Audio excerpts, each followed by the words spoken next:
मला मध्ये एका शिवसैनिकांनी चांगलं सांगितलं. अचानक, कारण हल्ली जरा मी भेटायला सुरुवात केलेली आहे, बोलतो फोनवरती वगैरे. मला एका शिवसैनिकांनी काय कशासाठी विचारलं पटकन, साहेब तुम्ही तो लगेरो मुन्नाभाई पाहिलात का? म्हटलं संबंध काय लगेरो मुन्नाभाईचा? म्हटलं थोडासा पाहिला. का रे? अहो त्याच्यात नाही का त्या संजय दत्तला गांधीजी दिसतात, गांधीजी बोलतात, मग हा गांधीगिरी करायला लागतो. म्हटलं मग नाही तशी एक केस आहे आपल्याकडे म्हणे. म्हटलं कोणती केस? अहो ती नाही का ज्याला स्वतःला बाळासाहेब झाल्यासारखं वाटतं,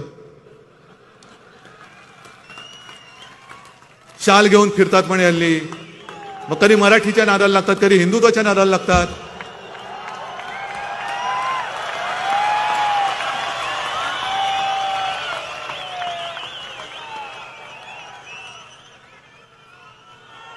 म्हटलं अरे त्यातला मुन्नाभाई जो आहे ना तो लोकांचं भलं तरी करत होता, हा कुठला मुन्नाभाई काढलास तू?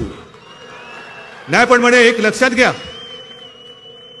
म्हटलं कोणाला त्याच्या भ्रमात राहू दे ना, आपण काय करायचं? म्हणजे तसं नाहीये, तुम्ही त्या पिक्चरचा शेवट नाही बघितला. म्हटलं काय? शेवटी त्या संजय दत्तला कळतं की साला आपण के भेजे में केमिकल लोचा होईल आहे. तरी केमिकल लोच्याची केस आहे. हा पिक्चर सत्यावरती आधारित आहे, म्हणजे सत्य घटनेवरती आधारित आहे. ते असे मुन्नाबाई फिरतायत, फिरू द्या.